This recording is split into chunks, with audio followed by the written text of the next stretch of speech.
Welcome to Workforces. I'm Julian Alcid. And I'm Caitlin Lemoyne, and we speak with the innovators who shape the future of work and learning. Together, we unpack the complex elements of workforce and career preparation and offer practical solutions that can be scaled and sustained. Workforces is supported by Lumina Foundation. Lumina is an independent private foundation in Indianapolis that is committed to making opportunities for learning beyond high school available to all. Let's dive in. We've spent much of our time on this podcast exploring learning and career pathways, especially for college students and adults. And while those conversations are important, we also know that it helps learners when they begin a process of career exploration much earlier on in their academic journeys.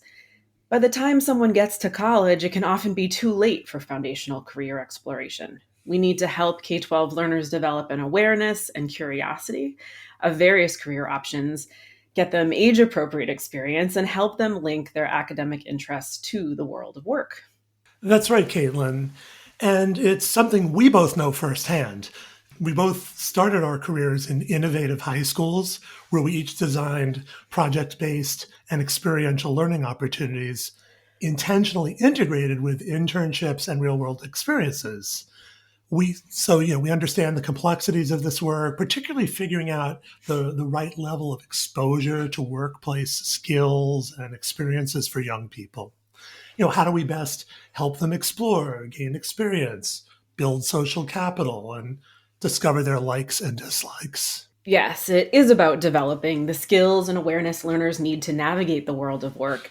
And thinking about practical implementation, it's about working with employers who can meaningfully support this process and about providing educators with the time and creative space to make these integrated learning experiences happen. This is a complex topic to unpack, and that's why we're so pleased to have Eddy with us today. As president and CEO of American Student Assistance, or ASA, she's leading the charge in changing how kids learn about careers and prepare for their futures. Jean is an accomplished leader with over 30 years of experience in higher ed and has held leadership positions at Rhode Island School of Design, Brandeis University, and Northeastern University. She's a nationally recognized speaker and subject matter expert cited frequently in major publications and a contributor to Forbes.com. Jean is deeply committed to student success and is the author of Crisis Proofing Today's Learners and co-host of the One Question podcast with Michael Horn, who was a recent guest on Workforces. Jean, we're looking forward to discussing ASA's innovative approaches to career readiness for middle and high school students and how you're reaching them in new and novel ways. Welcome to Workforces. I'm so happy to be here. Looking forward to the conversation. Yes, so are we, Jean. It's such a pleasure to be with you today. So as we dive into today's conversation, can you please tell us more about your background and what led you to ASA? What is interesting is I met a colleague this morning for breakfast quite early, and I worked with that person at one of the colleges that you mentioned. We were talking about the fact that we worked with a lot of young people who were on a college campus, and they really didn't know why they were there. And my colleague was basically saying that he oftentimes felt as though he was taking care of young people who were really not, they couldn't find their own way. And I would have to say it reminded me of my own journey. I was in high school and no one approached me about what was next. Never talked about it, never got prepared for it, etc.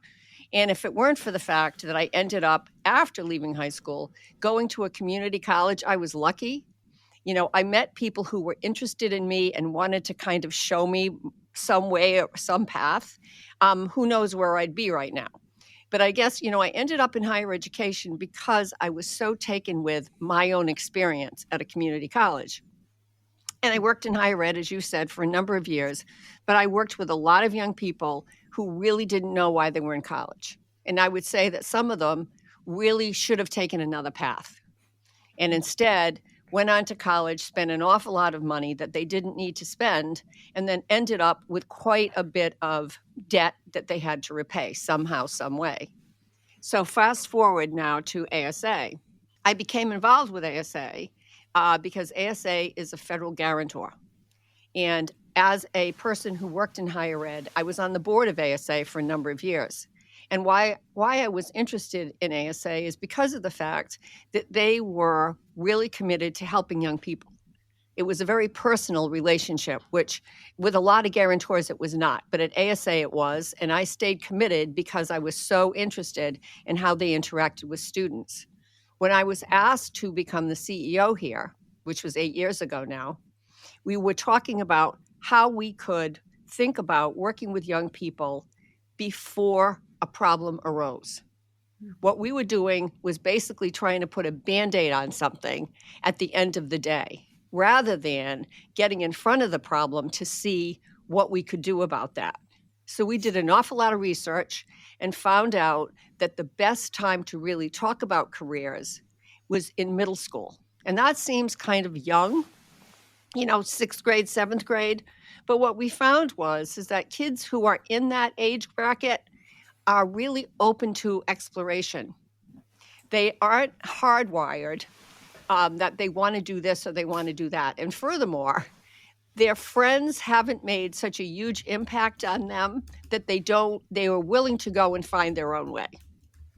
So we then did research about how do we interact with these young people? What's the best way to do that? And we tried a number of things. But at the end of the day, what we found was we needed to meet kids where they are, and that's on a mobile device. That's on their cell phone. So like it or not, 97% of the kids who are between 13 and 18 years old have a cell phone. And so we created mobile-friendly programs that would allow young people to first off go out and have fun. Because to me, learning is all about fun. Let's start with that. It doesn't need to be something that's imposed and sometimes treacherous. It's rather what can be fun. So the first thing we developed was something that allowed a young person to have fun, but to basically do puzzles and games, which actually came up with kind of an indicator of things that somebody was good at, but moreover, what they like to do. And then we showed them all kinds of ways to be able to get to that in a successful career. And it's not to say at someone who's in the 6th or 7th grade is saying, I'm going to be an X, but rather, I'm interested in these things. And let's see all the possibilities for if you're interested in this, what is possible. And then we went on to build more programs that allowed kids to test and try, which is really key here. Testing and trying, having them figure out, maybe I like this, but is there some aspect of it that I really can't do or I don't want to do? And so when we developed these programs, testing and trying really came in high school. And the reason for that is by the time students leave high school, we want them to have a plan. And so it's not that, again, that they have a road that's absolutely mapped out, but rather this is the path I can take to see what might come of this, to see what might come with what I love to do and what I'm good at, and can I be able to relate this to that job, that career, that pathway. Great to hear a bit about your journey and the genesis of ASA. So now, what are could you give us an overview where you are now at ASA with the types of initiatives that you're focused on, and what are the key problems that the key challenges or problems you're looking to solve? So, the initiatives that we are working on currently, I mentioned the digital. We have 4 digital programs, which really bring students from the discovery phase right on through the testing and trying, getting a mentor, getting an apprenticeship, understanding how to be able to get ready to dress for success, all those kinds of things. There are many, many things kids can do there. We have about 15 million kids on our platforms at any given time. They're between 13 and 18 years old. But in addition to that, we also work with schools, school districts, and states who are interested in infusing this kind of a career exploration into their curriculum. The biggest one I always talk about is Delaware. Delaware is a nice size state. You can get your arms around it. So we worked with a couple of other funders to basically put career exploration into middle schools in Delaware.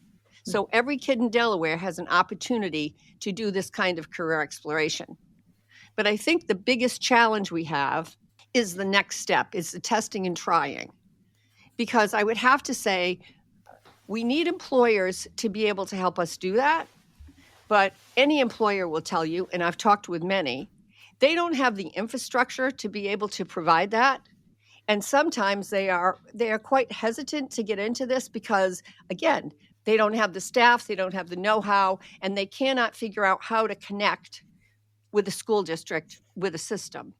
So a lot of our initiatives are now working with intermediaries, places who basically go in and they take care of the things that need to happen at the high school and things that need to happen with the employer. And we do a lot of funding in those respects. My favorite is the CAPS network. They are national, and they basically they work with employers and they work with schools to be able to have kids have first-hand experiences in how a career could actually map out in a given field. They are beyond impressive. I could talk about them all day, but there are many of them. There are also states who get involved in this, and I will pick on Rhode Island, native Rhode Islander. We've worked with Skills for Rhode Island for a number of years. They are great intermediaries in basically bringing employers and schools together to provide apprenticeships and internships for young people to test and try. So I think that is, I'm going to say, our next big frontier. We need more opportunities to connect employers and schools in a way that makes sense. And it works for everybody. That last point you just ended on, Jean, right? I feel like that's where the rubber meets the road in all of this work, is like how to make these relationships happen. What are you, I know you mentioned the intermediary work. What are some of the best practices or like strategies that, that are working well to bridge those gaps? Because I think that for so many, whether it's actually higher ed institutions, K-12 institutions, employers, it's about like, how do we bridge those worlds and in a scalable way? So I think that there are a few things. Getting the word out is incredibly important. Thought leadership and getting people to understand or be able to see the kinds of opportunities that are available, but moreover, the funding that is available. There are a lot of programs out there right now, and we participate in some of these funds, which basically financially back opportunities for employers and schools to be able to come together and do this kind of work. One thing I didn't mention before is the amount of grant making we do. And the grant making we do has everything to do with those kinds of opportunities. Historically, we've given out between $10 and $20 million a year. And it is to fund those kind of opportunities where they have not existed before, or to grow networks that, have started off but have not had a reach across the country. Because what we're trying to do is impact kids everywhere, not only in the places that, I think with the Northeast, we have so many colleges and universities. We are so focused on kind of these connections, but there are parts of the country where that's not the case. And particularly in the middle of the country, it's really up to us to do a better job in connecting those intermediaries who work in those places to provide opportunities for young people who otherwise are thinking, okay, what do I do next? What are my opportunities? And they're not I would not say that there's not as rich of an offering as there could be, because kids just don't know. So I get the scaling with, the digital stuff. And how that, you've been able to reach so many young people directly. Mm-hmm. I guess my big question is, with the work with the intermediaries or the sort of the partnerships, how does that scale, and how do you ensure that it can live beyond the life of your grants? Like, how does this get baked into what communities do, what educators do, what employers do? And then how do you scale that? We worked with the state of Massachusetts, and we funded a program that basically put pathways into high schools. It was one of Governor Baker's big initiatives, and part of his legacy, I would have to say. The idea in doing some of these things, and we did it in Delaware as well, we did it in Rhode Island, as you start to fund these programs, you do it with the hope that you're working with policymakers who are going to encourage the state legislature to put it in the budget and have it move forward. And that has happened in every single one of these cases. I would have to say you have to have buy-in not only from the intermediary and the school and the employer, but you also need buy-in with policymakers. Because if they don't believe this and they don't see, I'm going to say, a roadmap for a state prospering, it's not going to go anyplace. But again, in the state of Massachusetts, we have an enormous shortage in the trades, construction, tech, skilled trades. And we worked with the Workforce Council here to try and develop programs that would allow us to be able to, I'm going to say, start the pipeline for the jobs that we cannot fill. And that, I think, is really, it's a problem that we have across the country. We have so many unfilled jobs right now. And I do believe that half the reason why we have that is because young people are not aware of those jobs, and we're not doing the best work we could possibly do in making sure they know it, but moreover, that they could try those things and find that they could fall in love with something that they didn't even know was existing. Interestingly, we have been working in Massachusetts on that very topic, actually, with the community college and focused on manufacturing. And it's incredible the opportunities that are going wanting Yep. because kids and their families know nothing about these roles and the paths associated. You know, just this morning, I was listening, I think it was on NPR. They were talking about the fact that there are wait lists for kids in technical high schools, and that they are trying to now impose a lottery system to let young people in. That is such a telling update on what is happening in this state, but moreover in this country. We should be thinking about how do we integrate the aspects of those vocational high schools into all of our high schools to give kids an opportunity. And I'm not saying that there aren't high schools who do that, because there are, but it usually requires either a principal or a superintendent who has that drive and that feeling in their gut that this is what has to happen, and then they make it happen. We need more of that. Yep, and that combination of both of the leadership, and then, as you mentioned earlier, Jean, the financial backing as well, right? To, like, especially for some of the more technical programs that require a lot of equipment and like lab space, right? I mean, like, the infrastructure required in some cases is more significant than others, but like that's another huge factor in this whole effort.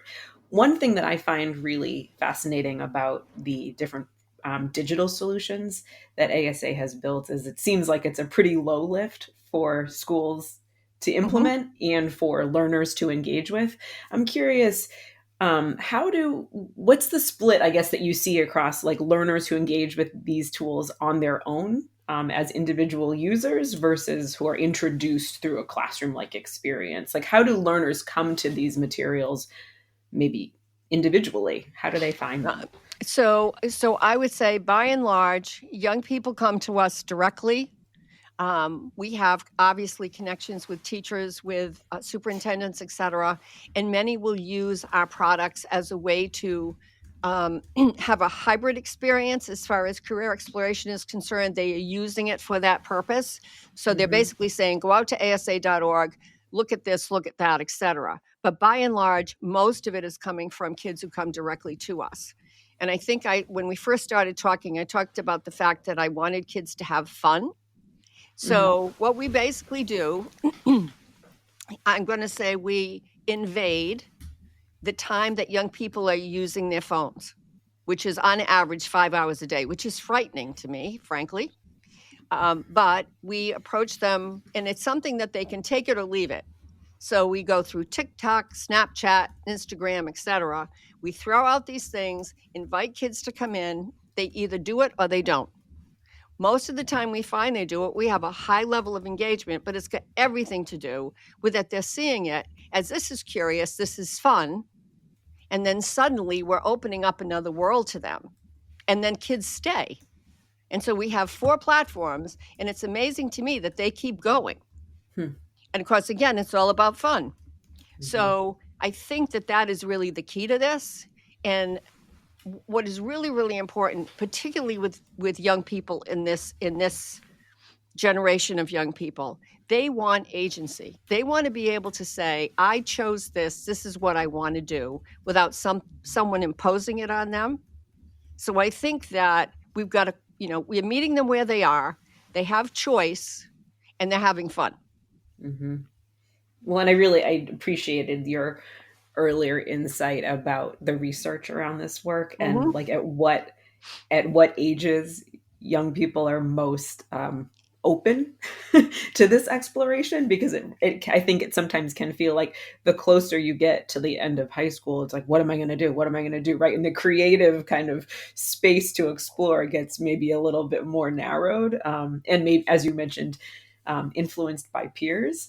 So I think I really love the process of going from like this discovery phase, right? It's really like a design process in a lot of Yeah. ways, of thinking about like just this discovery earlier on, and then narrowing as one goes through this journey. When we first started investigating this and the research that we did, and I've met a number of wonderful faculty members at the University of Virginia, New York University, et cetera, having these conversations.